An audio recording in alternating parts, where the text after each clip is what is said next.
Hello, everyone, and welcome to this episode of Pod Save Chocolate. I'm your host, Clay Gordon, and today we are going to be taking a look at one of the more fascinating and least well understood aspects of cocoa and chocolate. We're going to be looking at mapping the genetic diversity of cacao. And there are two importance of that. Well, the genetic diversity or the genetic evolution of cacao, and then mapping it. And this is part of an episode that I do every month where I took a look at news that hits my feed, and we also go through an AMA, ask me anything about cocoa or chocolate. So I ask everybody who's watching in the comments, whether it's the live chat on YouTube or in LinkedIn or Facebook, to go in, let me know where in the world you're connecting from, right? Not YouTube, LinkedIn, or Facebook, but geographically where in the world you're connecting from. I'll give you a shout out sometime on screen, and then if you have question or comments about the content of today's episode, throw them into the comments, and we'll get them up on the screen. We'll get them asked, and we'll see if we can answer them during the course of the episode. And with that, and a short reminder that this episode of Pod Save Chocolate is supported by the members of thechocolatelife.com. If you're not a member, please go there. And if you're watching on YouTube, give the video a like, a thumbs up, subscribe to the channel, and help me do what it is that I'm doing. And with that, let's just jump straight into today's episode. So this is the homepage of thechocolatelife.com. This is live, right? And today's episode is pinned into the top rail, so mapping the genetic evolution of cacao. And for every episode, I put together a post. And one of the reasons why I do this is it allows me to put together an idea for a script of each episode, right? And with links to the things that I'm going to talk about. And it also provides me with a place to put links that we might discuss during the course of the episode. So you don't have to follow along too closely to what's going on screen. And there's going to be some things that are difficult to follow on screen, lots of tiny print and reading today, which is not the way I spend a lot of my time on these episodes, but we're going to do that. And this is the post for today's episode. So mapping the genetic evolution of cacao, right, and the March AMA. And I want to start off with a real quick shout out to this bit of research. So this is some research. It was a team that was led by Juan Carlos Montemayor. The research was published in 2008. You can see it's called The Geographic and Genetic Population Differentiation of the Amazonian Chocolate Tree. And prior to this research being published in 2008, in general, we only thought about cacao as there being 3, maybe 4 different types. So we knew about these things called criollos, we had these things called forasteros, we had these things called trinitarios, and then there was this 4th type, which was called nacional. And one of the things that this research that Montemayor published in 2008 says, no, those 4 classifications aren't nearly enough. There are 10, right? And so this report completely changed the way professionals thought about and spoke about the genetic variety of cacao. Now, it didn't trickle down into the general public. The general public today still only really thinks about there being these 3 or 4 major classifications. And I have a little card in here I was going to show you. Here it is right there. So criollo, forastero, and trinitario. Okay, what's important to understand about those words, right, is that they are linguistic labels. They have nothing to do with genetics. So criollo and forastero specifically are remnants of the Spanish conquest of the Americas. So criollo is a word that in Spanish means from here or native. And so you may see a sign at a Mexican restaurant, for example, that says comida típica y criolla. So that says typical native food, basically. Food from here that is typical. So that is what the definition is that's where criollo comes from. And it was used to describe cocoa that was grown near where the Spanish arrived in what we now call Mexico. So it was the cacao that we found in what is modern day Chiapas, would be in the Soconusco region of Chiapas, and would have been the state of Tabasco in those areas. So areas that were known for Mayan and Aztec cultures, and then into Olmec and Toltec, and we would have also seen criollos being referred to for cocoa found in Belize and Honduras, maybe Guatemala, Nicaragua, countries like that. Forastero basically means from far away or foreign. And so it turns out that we use the word forastero to refer to cacao, which we would find in what we think of as modern day South America. What's ironic about those two words is we got it backwards in terms of the origin, or at least that's what the common understanding was until this new bit of research, which is the basis for today's episode, was introduced, and it showed up on my feed last Thursday. Right. And so I got to go talk about this because it changes a lot of what I thought about where cacao comes from. But it's really important to understand that the words we're using, criollo, and forastero, are linguistic labels that have nothing to do with the genetics and the history of genetics of cacao. Right. So Trinitario just comes from Trinidad. It refers to specific deliberately bred hybrids between criollos and forasteros. On the island of Trinidad during the 1700s. There was a blight. The delicate criollos that are on the island were in danger of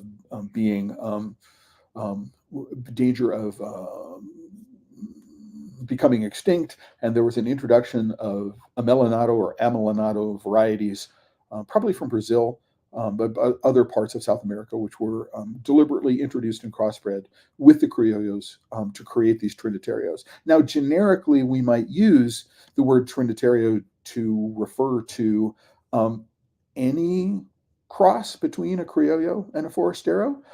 However, there is a move on the island of Trinidad to distinguish true Trinitarios. So Trinitarios, which were actually hybridized on the island of Trinidad, as opposed to any generic cross between criollos and forasteros. So we need to be careful about understanding the language that we use and the actual genetic, the underlying genetics, which might contribute to this. And so this particular, oops, not this one, sorry. There's a lot of stuff going on here. I've got a lot of things that I want to refer to today. This particular report is one that if you haven't read, you want to go read, because it does talk about the first thinking that the genetics of cacao is a lot more complicated than we thought it was originally. All right, so there's that link in here. You can go download this yourself from Plus One, the Public Library of Science. You can go and download that yourself, so you can keep a local copy and you can review it at your own leisure. So interestingly enough, right, this came to my attention through a news feed from a website called Ground News. And I will go there every once in a while, and I'll just type in the word chocolate or type in the word cocoa, and I will get these interesting resources. And this particular story led me to this article on a website called Ancient Origins. And one of the things that I've talked about in previous episodes where I talk about news and AMA is that what you want to do is you want to go find primary sources. And so this particular article, Ancient Origins, is not the primary source for this, but we can go through and we can read it. And there's some, interesting other links to follow if you're interested. So we've got the Chocolate Trail, Sacred Maya Cacao Groves, the Ancient History of Chocolate. There are some links which are sort of generic to other articles, but what we'll do is we'll find a specific link published in Scientific Reports. So this is Nature Scientific Reports, and we'll get to that because that's the source, and that's where I'm going to be spending much of my time this morning discussing what it is that's going on. All right, but I really want to point out that you really do have to be careful, because even though this is an interesting article, and they do a fair job of summarizing what's in the article in Nature, then they've got this cacao versus cocoa thing going on in YouTube, and this is complete and total bunk. I mean, what they're trying to say is that cacao is healthier for you than cocoa is, and the differentiation between cacao and cocoa, are based upon manufacturing processes. And this is something that was created by I think the raw chocolate world more than a decade, but maybe as many as 20 years ago. It was promulgated by people like David Avocado Wolf and things like that. And so you know, my way of thinking about the difference between cacao and cocoa is that I use the word cacao to refer to the tree, the pod, the seeds. So anything that is fresh. So the cacao tree, the cacao pods, the cacao seeds. And then I'll use beans and cocoa to refer to anything which is dried and or processed. And so for me, that differentiation makes a whole lot more sense than to say I can have cocoa powder and cacao powder. Physically, they look identical, right? And the difference between them is that one may be made from unfermented beans, one may be made for unroasted. I mean, it's, we're low temperature processed, and we're trying to differentiate between cacao and cocoa based on supposed health differences and health benefits. Not sure that's anyway.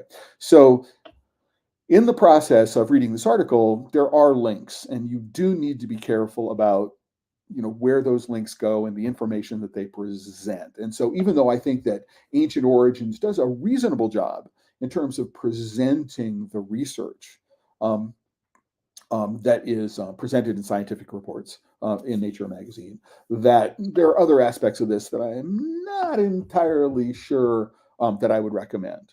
But they do have a link to the source article. And here is the source article, right? And so I wanted, whoops, I'm sorry. We're back at Ancient Origins. Here is the source article. And so I wanted to go and show this to you because I think it is really interesting. And what I've done, you'll see, is that there's a download PDF button here. So what I've done is I've downloaded the PDF. And one of the reasons why I've done that is I can highlight permanently the things which I found interesting. And so one of the things that I will do is, while you can download the PDF from the article, what I'm going to do is I'm going to include my marked up version of this PDF on the page as a file.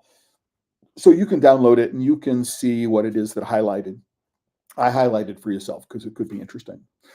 So one of the first things that I like to do, right, when I'm looking at this is I like to go and take a look at who the authors and take a look at where the footnotes are. So Dr. Claire Lenoux is actually a name that I'm familiar with, and I'm familiar with it because when I was in Ecuador back in 2022 in Guayaquil, I sat through a presentation of Dr. Francisco Valdez talking about this exact subject based on slightly older research. And so Dr. Valdez and Dr. Lenoux are frequent collaborators in this area. And so coincidentally, I was on the phone yesterday with Ed Seguin. Many of you may know Ed from his work with the Heirloom Cacao Preservation Fund and with the Cacao of Excellence. I've known Ed for a bunch of years, and we were talking about some other stuff. And I mentioned this research and some of the findings of it, and we had a chance to discuss it yesterday. He's also colleagues with Ms. Lenoux, Dr. Lenoux, and Dr. Valdez, and so it was fun to make the connections and to be able to discuss with him some of the points that we've been talking about, over the past couple of years, that to some extent were upended by this research. And so one of the things that I did is I went and took a look at some things from my most recent trip to Ecuador. And here are two slides from the presentation of Dr. Valdez at the Cacao Museum in Guayaquil. It's a fabulous museum. You should go there if you're ever in Guayaquil. You should go to the museum, make it. There's this little area. There's a bunch of chocolate around there, which is fun to do. It's near the water, near the Malecon, and it's a relatively safe part of the city to visit. I mean, I walked there, which is not necessarily recommended, but it was safe enough for me to go and do that. It was down on the waterfront, and we'll get back to this slide on the right very, very shortly. But I also want to say that I was, in addition to being in Guayaquil, I was in Puerto Quito just prior to being in Guayaquil. And I was at a farm. Unfortunately, I forget right now the names of the owners. They've just slipped my mind. But the chocolate company is called Cacao, Chicao. And one of the things that we found as we were walking around the farm was a number of trees with these tree tags on them. And these tree tags were from the original research team of Motomayors, right? So that are talked about in this study here. I'm sorry, not this study, right? So it was really, really fun, just sort of randomly to make this connection with the history of the genetics of cacao as a part of just being in Puerto Quito. I was not expecting this at all. So here are three tree tags from that sampling. So this is prior to 2008 when that's being done, and this is not a tree where one of the tags was in. I just thought it was, and it just this big old ancient gnarly tree, and so I thought it was fun to include a picture of a big old ancient gnarly tree outside Puerto Quito when I was there in 2022. Right. So let's jump into the actual research, having done all of this background. Right, and let's go to the PDF. So, um, so again, I encourage you to go actually download the PDF rather than read the article online, and go take a look at it and take a look at my notes, and also go take a look at the footnotes because there's a lot of stuff in the footnotes, which is links to other resources. If you don't have a subscription to ResearchGate, or are not on Plus One, the Public Library of Science, I do recommend you do that. I noticed yesterday that Dr. Francisco Valdez, published this on ResearchGate, so it's also available there if you can't, if you have a subscription to ResearchGate. And there are other publications by Dr. Valdez that you can get as well. So the abstract here talks about the fact that humans have a long history, right, of domesticating and transporting, so moving useful plants from one part of a continent to another part of a continent or across continents. And they've been doing this for tens of thousands of years, right? And it turns out that cacao, right, is one of the useful plants that has been domesticated by humans for a long period of time and has been transported by humans vast distances, right? And that is the purpose of setting it up, this paragraph. And they talk about the current diversity of crop species, right? So through human migration and trading routes, a new diversity may emerge in a plant species, resulting from exchanges, selection, and genetic mixing between different, distant and differentiated populations. And this is what we would expect from evolution. You take two populations which are basically identical, you separate them in distance, and then over time, there are going to be responses to differences in environmental conditions, which means that there's going to be some differentiation, right? And this is what has happened in cacao, not just on its own, right, but also through the intervention of humans, right? So cacao originated in tropical and humid regions of South America, with hotspots of diversity observed in the upper Amazon basin, close to the frontiers between modern-day Colombia and Ecuador. And so this is, a hot contention. It has been for quite some time. Where did cacao originate? So we know it has been the upper Amazon River basin. We have known that it is on the eastern slope of the Andes, but we don't know where along this region. So was it in Peru? The Peruvians will say, of course, it's in Peru. The Ecuadorians will say, no, of course, it's in Ecuador. The Colombians will say, no, it's here. The Venezuelans will say, nah, it originated from here. And that's one of the things that this research is going to discuss, right? So Montemayor came up with 10 classifications, 10 genetic groups. And it's important to know that these 10 genetic groups are actually divided into two, what we might call family structure groups. So there is a family structure group of Forastero types, and there's a family structure group of Criollo types. And the difference between the two, and which is discussed in this article here, is there are differences in the number of base pairs in the genome.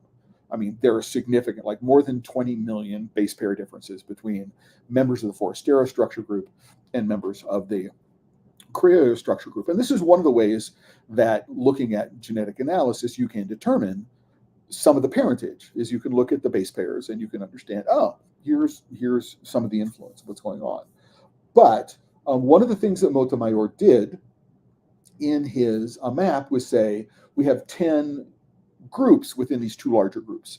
And these 10 groups, we're going to name them Amelonado or Amelonado, Contamina, Criollo, Curare, Guiana, Iquitos, Marañón, Nacional, Nane, and Purus.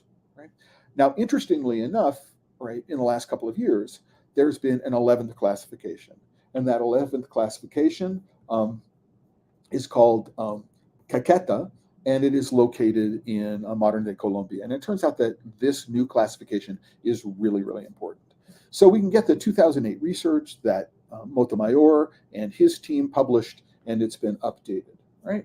And we now have an 11th group. Again, these are separated into the larger Criollo family structure group and the Forastero family structure group, all right? But this report goes on. It is in Mesoamerica and Central America that the ancient domestication of cacao has been particularly well documented, in part owing to the tree's cultural significance to the ancient and current cultures of the regions. Archaeological evidence has shown its economic, social, and cultural importance in Mocaya, Olmec, and Maya populations. And a fine flavor aromatic variety, the Criollo, was considered as the unique variety cultivated in Mesoamerica and Central America. And that is the understanding that I had, that the Forasteros, Amelonados, and other varieties, which would have been found in Ecuador and in Colombia, would have been traded up the coast, right, into what we now think of as Mexico, Honduras, Guatemala, Belize. And it is there that the Olmecs and Toltecs, through an intensive domestication and breeding process, would have bred the Criollos. That turns out not to be the case. And so this is the number one learning I'm taking away from this. I've been thinking that, for the last half dozen or more years. That's not the case. And we'll get to that here. I'm not going to go into all of the detail. I mean, this is a long report and there's a lot of detail. I'm not going to get all of the detail. I'm going to report some of the higher level findings on here. Okay, indeed, in popular culture, as for early crop scientists, Mesoamerica and Central America are considered the homeland of cacao, right? Even though it was introduced into the region through past human-mediated dispersal. There are some people, I've spoken with many of them in Mexico, who said cacao originated here, and it didn't. Right? Cacao originated in somewhere, again, in the modern day Ecuador and Colombia, somewhere in that region, in the upper Amazon River Basin, in the eastern Andes. So we can say is the modern, so they go on to say, the modern Nacional variety is a hybrid population involving Criollos and Amelonados or Melenados. The presumed origin of the modern Nacional variety would have resulted from a first introduction of Nacional genotypes. So Nacional is one of the 10 genetic groups that was identified by Montemayor. The name Nacional might have been chosen because where in Ecuador that center was located. So that might be why they used Nacional as the name for it. Right, introduced from southeastern Ecuador. So this would have been in what is modern day Zamora province to the Pacific coast. All right, so that would have resulted from a first introduction of Nacional genotypes introduced from southeastern Ecuador to the Pacific coast, followed by the introduction only a century ago of Trinitario types, which were hybrids between Criollos and Amelonados in Venezuela. So the modern Nacional, as opposed to ancient Nacional, is in fact very modern. It's a little more than 100 years old, and it would have come about probably between what we think of now as the Pepe de Oro, the age of the golden bean in Ecuador, right? And it would have been bred from introduced types. Right? There's something that is said here which is interesting, which it talks about the introduction of types from southeastern Ecuador to the Pacific, from the Pacific coast. And this is where I want to go back to this particular image from the presentation by Dr. Valdez that I saw when I was in Ecuador in October of 2022. And there is this thing called the Depression of Huancabamba. And this is a dip in the Andes Mountains, right? So where the Andes, come comparatively low, right, compared to the heights that they reach. And it turns out that there is a documented trade route from where we believe, the Santa Ana La Florida peoples in Mayo Chinchipe would have traded to the coast, right? And so what we do is we find shells which are on the coast of Ecuador. We can find them in southeastern Ecuador, and it would have been the route that cacao from southeastern Ecuador, right, would have made it to the coast. And so this depression of Huancabamba, right, Huancabamba, right, is one of the key um, avenues of access, right, that would have been traversed by people in around 5,000 years ago. So we're looking at the oldest archaeological evidence for the use and domestication of cacao in this area, the Santa Ana La Florida peoples, about 5,500 BP, so before present, or about 3,500 um, BCE, right? So we're like, so it, there was the first archaeological evidence of use and domestication going back that far. So we're talking about the mid-Holocene period. Geologically, the Holocene period, I think, starts about 11,500, 12,000 years ago. And so it would have been roughly about halfway through that period, the start until the modern times, that we would have started seeing the use and domestication of cacao in this part of Ecuador, and they started to see trade, right? And that trade would have been facilitated to the coast by this depression of Huancabamba. So I had some of this information in my hand a couple of years ago and really didn't understand its importance. And now I understand a great deal more about its importance. So, all right. So, despite all the things that we thought we knew and we knew, right, many questions and uncertainties remain about the timing, the way of migration, and the population diversity of criollos and nacionals during the domestication steps. Right? Moreover, no new information regarding cacao's use during pre-Columbian times has come to light so far. So they're talking about the difference in research of 2014, 2017, and this research being published today. So there's no new evidence about use that's come to light so far in South America.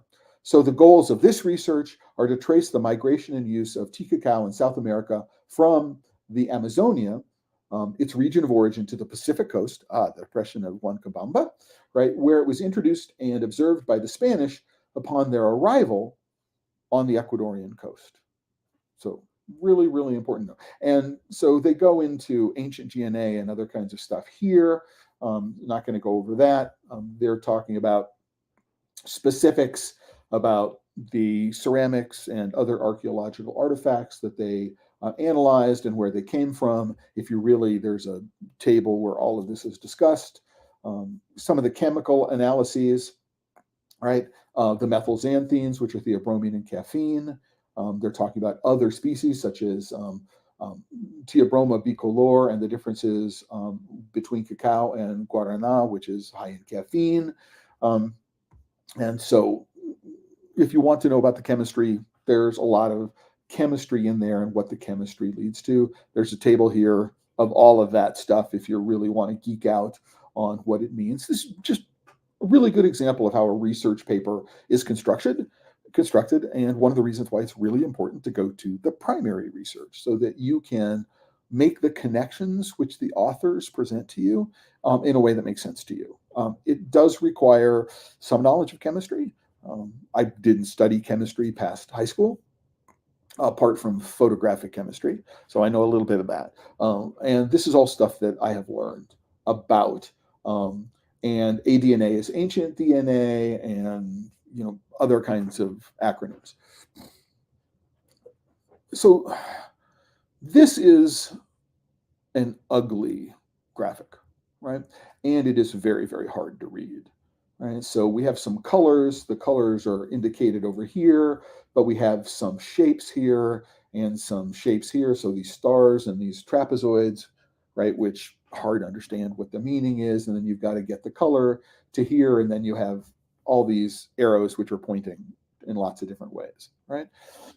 So it's an ugly graphic, and it's really, really difficult to decode. Hold on a second, if you will. Right? It didn't occur to me, right, But what I want to do, I ordered this book recently, and this book is by somebody whose work I genuinely admire, Edward Tufte, who is the one of the authors and designers of a book called The Visual Display of Quantitative Information. And this is a more recent book I was able to find in paperback, so it was relatively inexpensive, called Beautiful Evidence, right?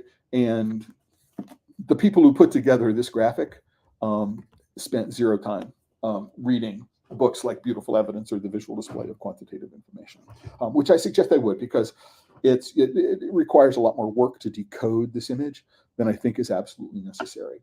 But what the description says, right, here, so we have to read it. So the 11 genetic groups of the tea cacao species, as previously reported, so the 10 from Montemayor and the most recent one called Caqueta, are indicated, the colors, right? They're indicated up here in the upper right. So here's where the colors are, if you can see my cursor, right?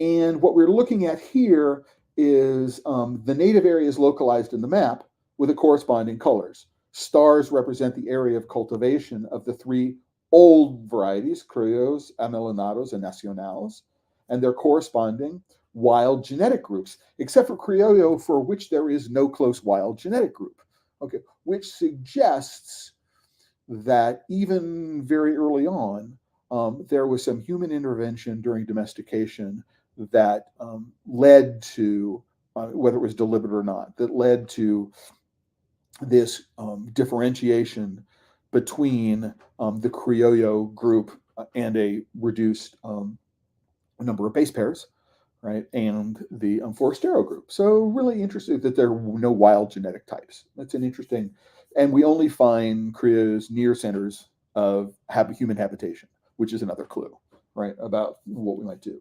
So these are related to the approximate sites of occupation of human pre-Columbian cultures associated with the archaeological items that were investigated that are listed. We'll go through them. We'll at least pass through them, right? And we indicate, site 1 is Marañón in Peru.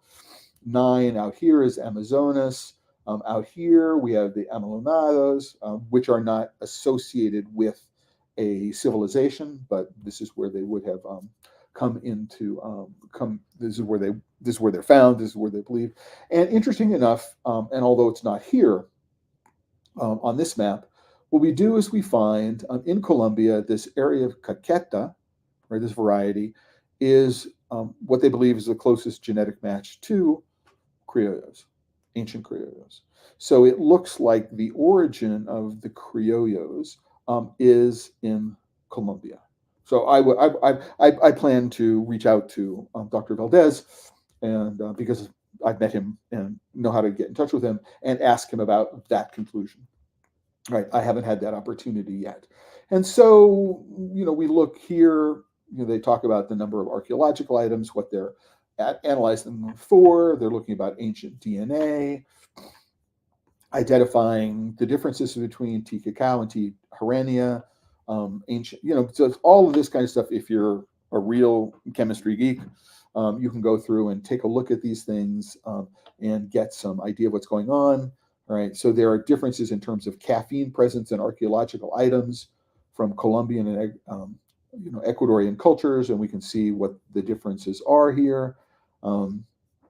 So,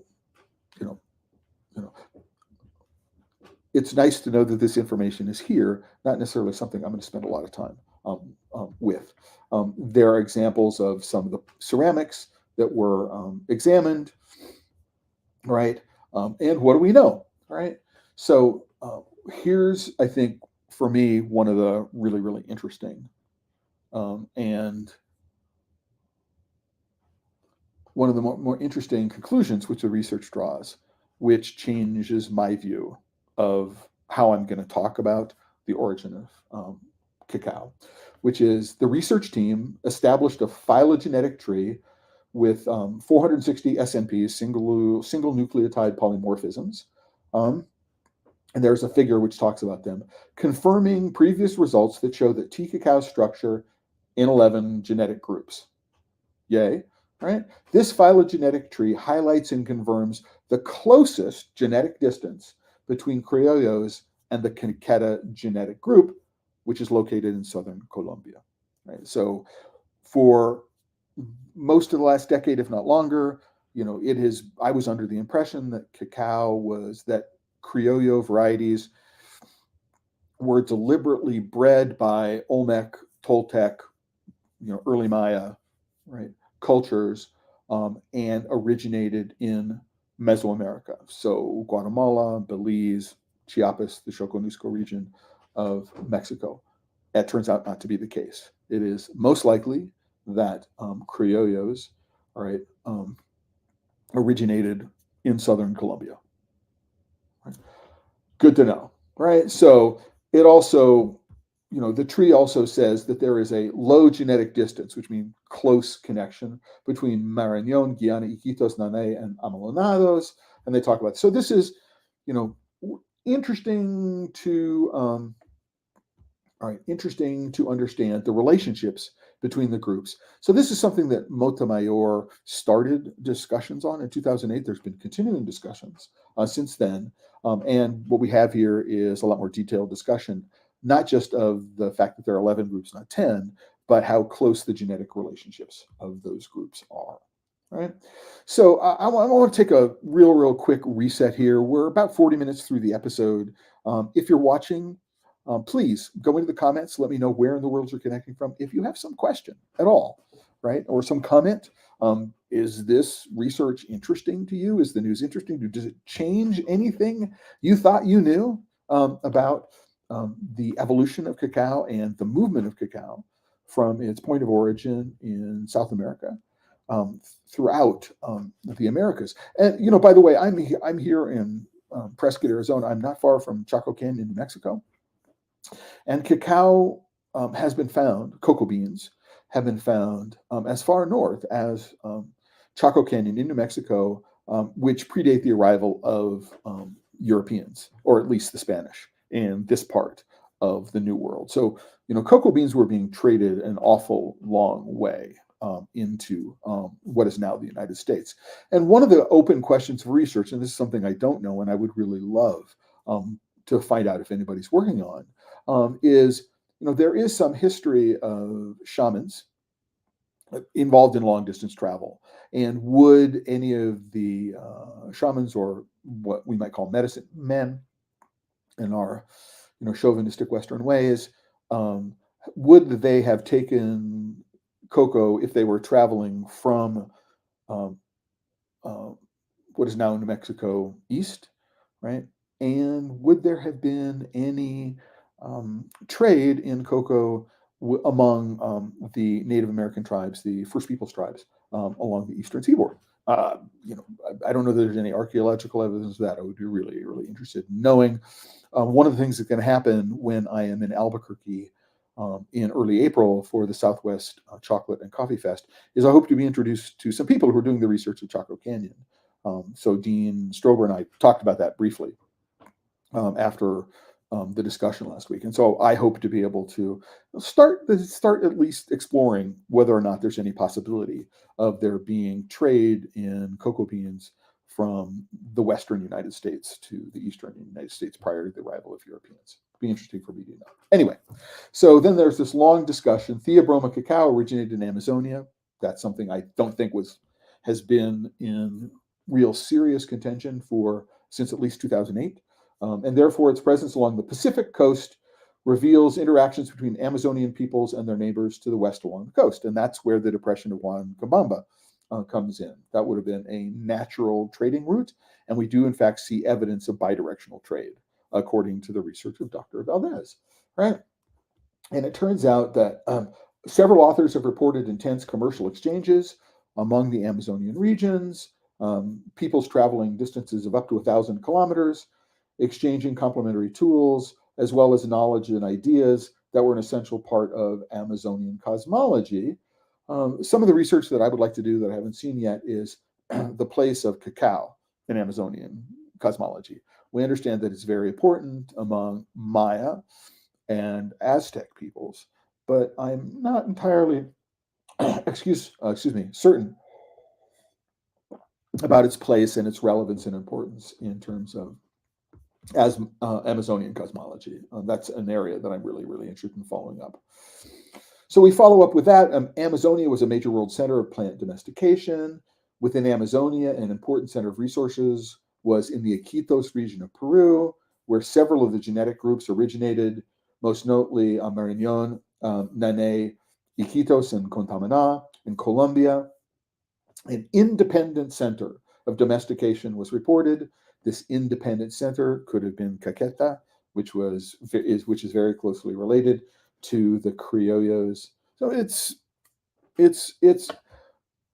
for me and what we do is we also find that there is also work about the domestication and use of other local plants, exogenous plants that existed locally, such as manioc and maize in the middle of the Holocene. So again, somewhere between 5,000 and 6,000 years ago. So go through here. It's a fascinating read, right? Whoops. It's a fascinating read. Even if modern day diversity has changed over millennia, the concordant ancestry and parentage results obtained by the analysis of the genetic structure and genetic distances support the probable origin we identified and the genetic mixing of cacao trees introduced to the Pacific coast, right? Theobroma cacao was introduced to Central America, but its introduction from the Amazon, either northward over land or by sea along the Pacific coast, still raises many questions. Several authors have suggested exchanges between the Pacific coast of Ecuador and Mesoamerica based on similarities between ceramics on the Pacific coast of Ecuador and the Pacific coast of Guatemala. So there's some other archaeologic evidence which does tie the idea that cacao was traded up the coast, right? And we find that from ceramics. If you want to know more, there's more information in the highlighted areas, including the idea that three ancestors of modern nacionals, which are Criollos, Amelonados, and Nacional, already existed on the Pacific coast during Valdivia times, which I don't remember, but it's somewhere in the article. You can just search for Valdivia in the article, and you'll find all the references to it. They already existed on the Pacific coast, contrary to what had been previously thought. So all the precursors of modern day nacionals existed, right, in coastal Ecuador um, um, prior to the arrival of Europeans, although the modern nacional would have been bred only relatively recently, somewhere in the last 150 years or so, right? Criollo, so we come down here, suggesting that the Criollo group probably results from a long domestication process for which a loss of genes has been recently characterized by a pangenomic study showing that Criollo has the fewest genes compared to other groups, right? This is something that I learned from Ed Seguin many years ago. Criollo was supposed to be the unique variety cultivated in Central America during the Olmec and Maya periods. However, the research here indicates this is not the case, right? That Criollo, along with other genetic groups from different regions, were all present in ancient Central American cultures. Among the main ones were the Nacional and Amelonado groups, respectively originating from southeastern Ecuador and northern Brazil. So again, upending our notion of where criollos came from and what they are. So just, again, the links to this article are here, and not just the article, but my marked up version of the article is here. And you can, so it's right here, card number 3, the revisited history of cacao domestication in pre-Columbian times. You can go there, you can, and this is the article that I refer to. What I'm going to do is I'm going to insert a file card just below this one, and you can download my marked up version. And I'll do that within an hour of this episode being over. I also link, directly to the original Montemayor research. There's a PDF on +1 that you can download. There's an unrelated article, which is also at Nature Magazine, and this is Nature Ecology and Evolution. I believe that one of the co-authors here is also Francisco Valdez. Yes, he's the last named author. And this one was published in 2018, as opposed to last week. And so you can go here, you can download the PDF Or you may be able to find it on ResearchGate or some other place. You can ask the authors to send you a copy, but which does talk about there's some more corroborating evidence, but this is older evidence for what's going on. So that article is linked to here, as well as some other related articles. The present spatial diversity patterns of theobroma cacao. There's an old book by an author by the name of Bartleby. This book, this is on Google Books, and parts of it can be read, or Bartley, not Bartleby, Bartley, can be read in part. This was, I think, the primary book that would have been cited before the Montemayor research, although it is published in 2005. So the Montemayor research was only a couple of years later. This is an interesting one, also on +1. Insight into the wild origin, migration, and domestication history of fine flavor nacional from Ecuador. The genetic population structure of cacao plantings in Nicaragua. So also interesting, Nicaragua is home to a wide selection of what are called new criollos, or criollados.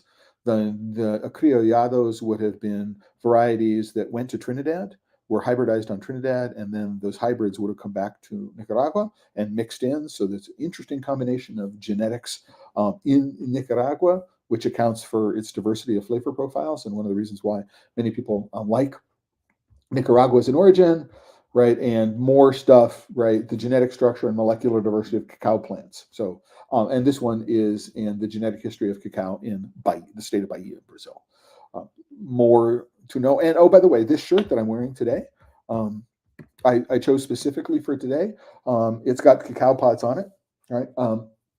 It was a gift to me when I was in the state of Pará in Brazil in 2022. I was speaker and participant at Chocolate Xingu in Altamira, and this is where I got straight. So it's got cacao pods on it, and these would have been amelinado cacao pods because it's what's indigenous to the region. I thought it would be a good thing to wear for today's episode. And with that, I am done with the news, and nobody's got an Ask Me Anything question. But please, if you do have a question, comment, let me know. Whether you're watching on YouTube, LinkedIn, or Facebook, get it in there. But what I also wanted to do before I quit today's episode, there's another 10, 12 minutes if scheduled time, is to let everybody know that the deadline for entering into the chocolate processed at origin competition of the AVPA, the Agence Valorisation des Produits Agriculture in France, is 2 weeks away. Right now, this is a not inexpensive competition because in order to enter, you must also join AVPA. And so there's a membership fee on top of the entry fee. But it's interesting in the sense that if you are a chocolate maker working in a producing country, so this is the thing which makes this competition unique. Let me go and share the screen. Makes sense.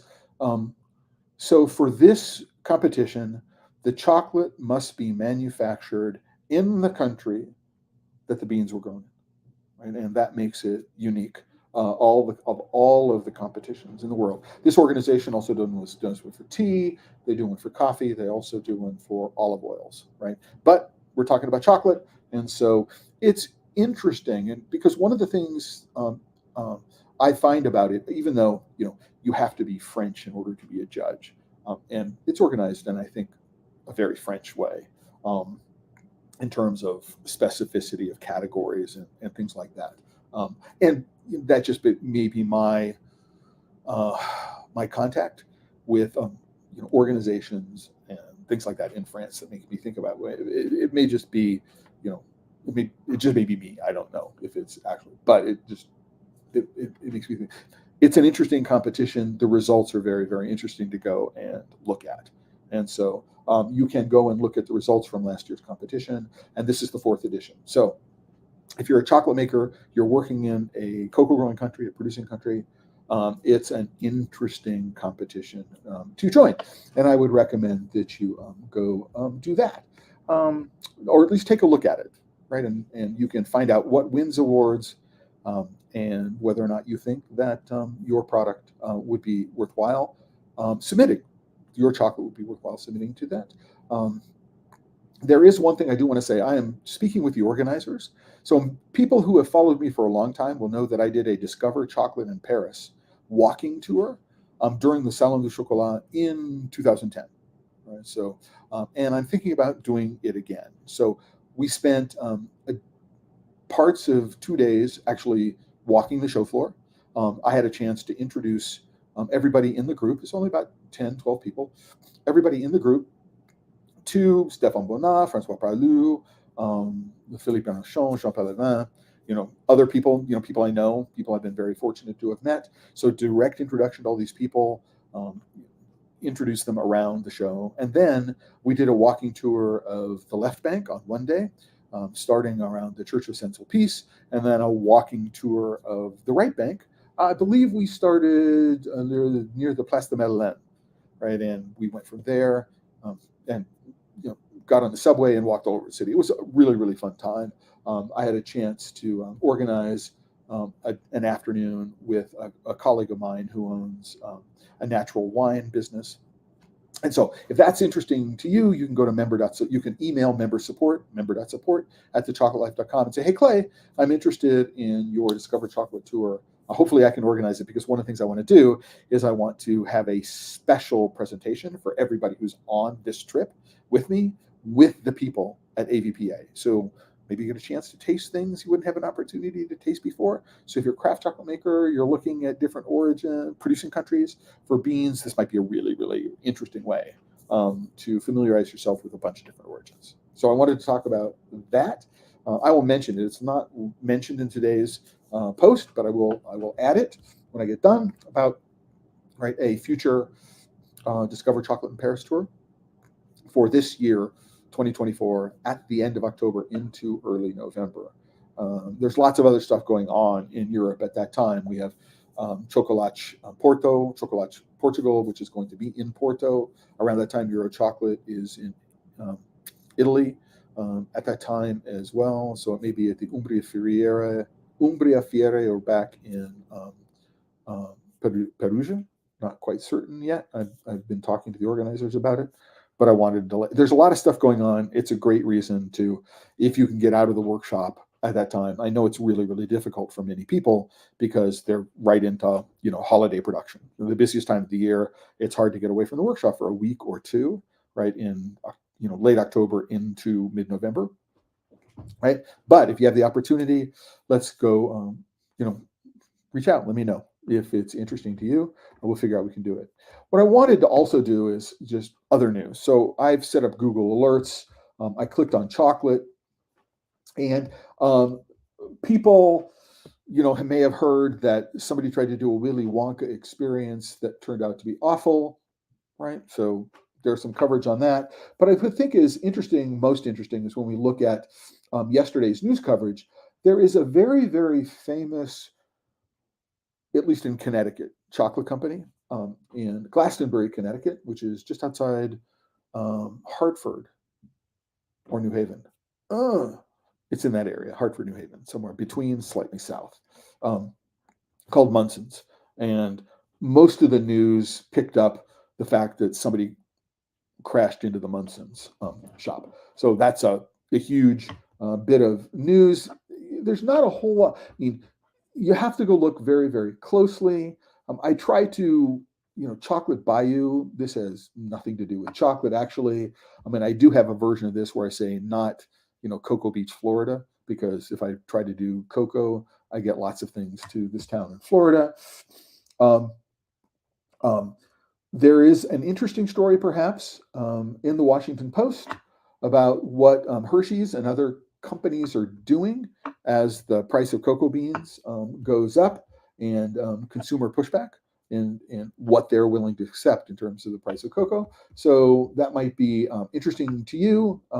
I will put a link to this in the post for today. So there are some other things.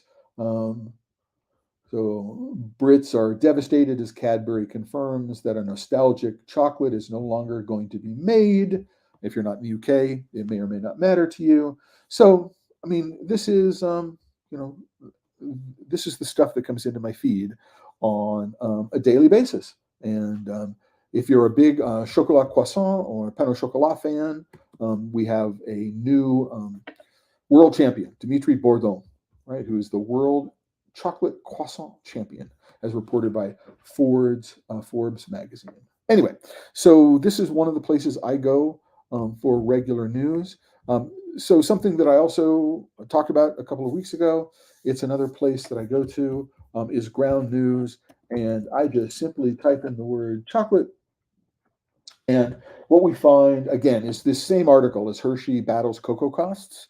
So it's the same article um, that I pointed out that showed up on my Google News feed. That's interesting for me. If it comes up in a bunch of different places, I want to do it. I want to take a look at it. The hard part about this for me is that it it it only shows this few results, and so what I want to do is what I looked at yesterday is not what's there today, and I do need to go figure out it.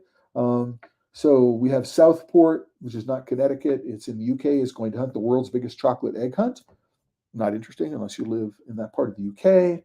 Um, but for some reason, the Tasmanian premier decides that he wants to build the world's largest chocolate fountain if re-elected. So Tasmania is a small island off the coast of Australia. Not certain what this has to do with anything, but it's a fun little tidbit and an example of why chocolate might be the world's favorite foods, right? One of the world's favorite foods, right? So that's the news for what's going on. I want to thank everybody who um, has watched to the end, and to remind everyone that this episode of Pod Safe Chocolate, as all episodes, are sponsored by the members of thechocolatelife.com. If you're not a member, you can go to the homepage. This is the homepage live. You can click on one of the green buttons. I'm logged in, so it says account. But if you're not a member and you're not logged in, it'll say join, or my little avatar down here, it'll be replaced by join and a plus. You can click on it. There's always a free membership level, and your support at any level is appreciated. Like this video, subscribe to the PodSafe Chocolate channel on YouTube, share, comment, all of those kinds of things, greatly appreciated. And the last thing I want to talk about today, before I go, is one of the things that I've been researching over the last month or so is the state of chocolate bar reviews. Not chocolate candy bar reviews, but chocolate bar reviews. And there are a bunch of review sites out there, right? And I was specifically focusing on YouTube. This is a search engine I use. It's called Perplexity. I use it in addition to DuckDuckGo. This has got some AI backend on it, which returns results differently from DuckDuckGo. So it's nice to have both of these doing it. It's nice to have both of these and perform the same search results because it broadens my scope. I'm just not relying on what's going on here. But one of the things that I'm going to be starting, and I'm going to start publishing these things on the 1st of April, so in just a couple of weeks, is a series of YouTube shorts. And they're also going to be on TikTok and Instagram and maybe Twitter. I'm not Twitter.